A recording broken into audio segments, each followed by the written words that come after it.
You ever walk into a place and just know, right away, you're about to be treated like you don't belong? I'm not talking about forgetting your wallet at the door or wearing mismatched socks, no. I mean the kind of invisible wall that smacks you the minute you step inside, telling you loud and clear, not your world, not your people. That's exactly how it started for me, Natalie Coleman. Walking into Stratton Financial in Raleigh on a day so bright you'd think even the ugliest secrets couldn't hide. But trust me, they can.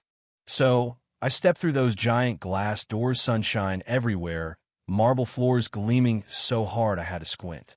It's cool inside, piano music drifting around, soft enough you wonder if it's for the customers or just to calm the nerves of the staff.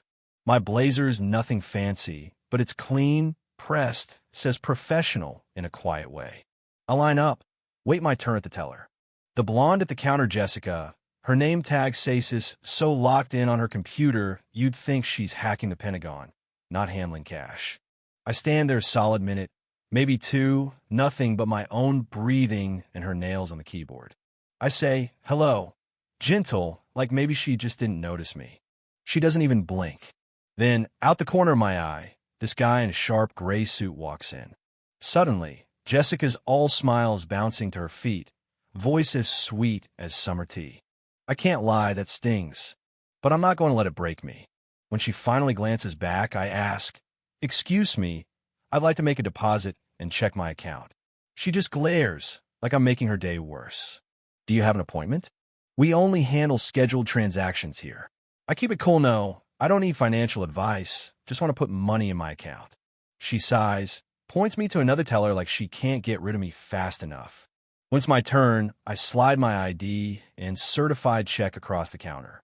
Jessica picks up my ID like it's dirty, scrutinizes it for a full beat, then drops it, no, throws I tonto the floor.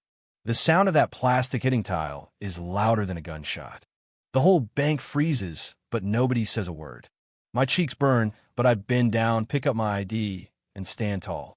I look her right in the eyes, daring her to see me. She doesn't flinch, just cold, bored, like this is normal. I walk away from the counter, trying to steady my breath, but inside I'm boiling half with anger, half with shame. I find myself facing the receptionist. Ashley's got that crisp red hair and a look that says she was born to judge.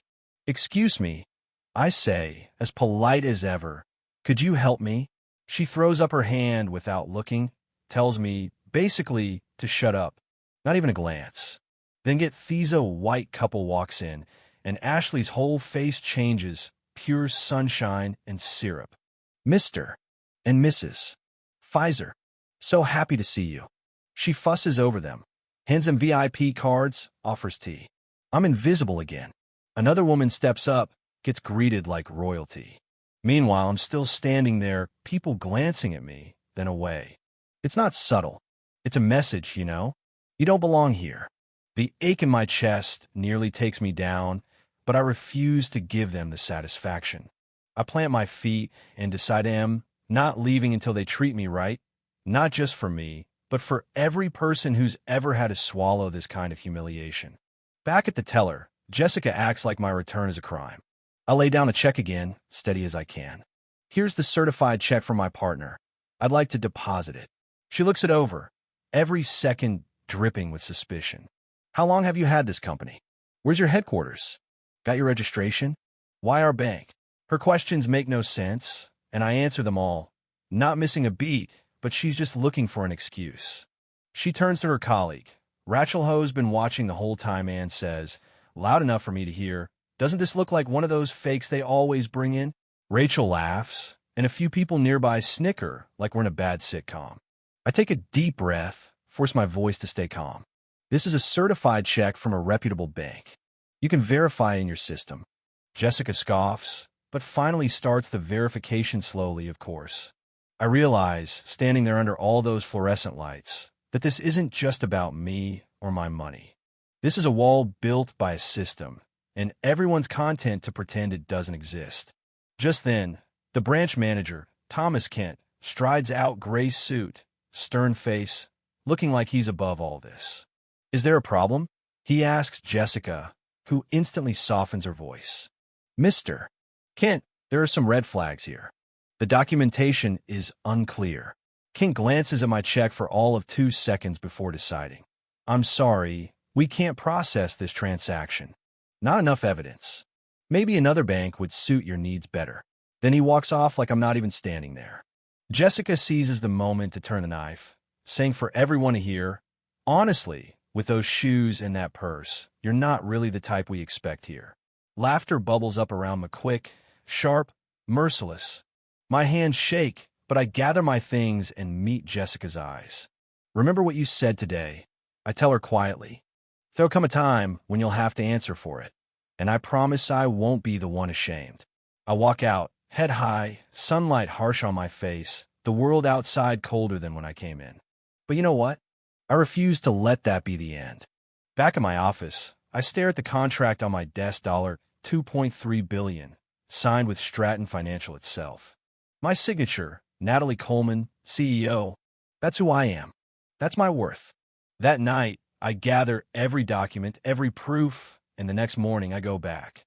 This time, I walk in sharp black suit, heels shined, hair up like a crown. I go straight to the desk, tell Ashley, I need to see Mr. Kent. Now. She hesitates until I hand her my card. When she reads, her face goes pale. She scurries off, and a minute later, Kent himself appears, flustered. In his office, I lay out the contract, the proof, the signatures. He's speechless. Miss Coleman, too don't know what to say. I cut him off. I'm not here for apologies. I'm here to tell you, yesterday was unacceptable. Either you fix this, or you lose the contract. Simple as that. I leave him sitting there, staring at the reality he never saw coming. But I know this needs to go higher, so I call the regional VP, Michael Andrews. In his glass-walled office, overlooking Raleigh, I present everything. When he sees my name under his own on the contract, the color drains from his face. Miss Coleman, too, had no idea, he stammers. The problem isn't ignorance, Mr. Andrews. It's culture. It's mindset. Fix it, or this deal dies, and so does your reputation. Andrews nods, shaken, promising change. And you know what? Change comes. Fast. Internal investigations, every camera, every phone call, every staffer brought in. Jessica? Fired on the spot, her arrogance gone. Rachel suspended, ordered to diversity training. Kent demoted, stripped of authority. Ashley resigns, unable to face the fallout. The bank issues a new zero-tolerance policy, diversity and anti-bias training for everyone, top to bottom.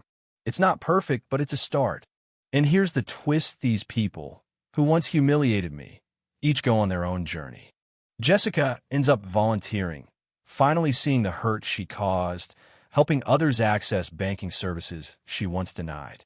Rachel writes a public apology, dives into anti-bias training, becomes an advocate.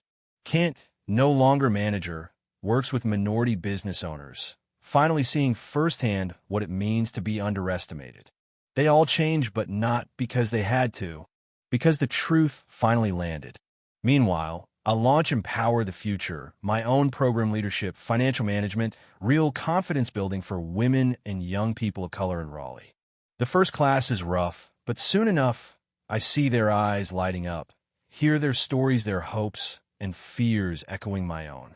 One day, a young woman named Kesha says, "Miss Coleman, your class changed my life. Now I know my worth. And let me tell you, there's no greater feeling." Before long, Empower the Future grows. Local news takes notice. Alumni support each other, and I put every dime back into scholarships and free training. At our first graduation, I say, our reply to bias isn't revenge. It's success, courage, and conviction. Out in the crowd, I spot Kent, nodding, tears in his eye. He says silent thank you. Stratton Financial asked me to speak at the city's big business conference. I stand in front of the same faces that once turned me away and ask, how would our world change if we trusted who someone is from the very first moment? The room goes quiet. Some folks look down, others wipe tears, and for a minute you can feel something shift. Afterward, Andrews thanks me. You didn't just help me see you, Miss Coleman. You helped me see myself. I tell him, we all can change. The question is, though, we have the courage to begin. And as I walk out, I know my story isn't just mine anymore. It belongs to everyone ready to take a hard look in the mirror. If this story hit you, if it made you think, I want you to tell me, where do you stand? What would you have done in my place, or Jessica's, or Kent's? Let's talk about justice, respect, and what it really means to see each other. Leave your thoughts below, share this with someone who needs it, and remember, real change starts the minute we decide to trust the truth in front of us.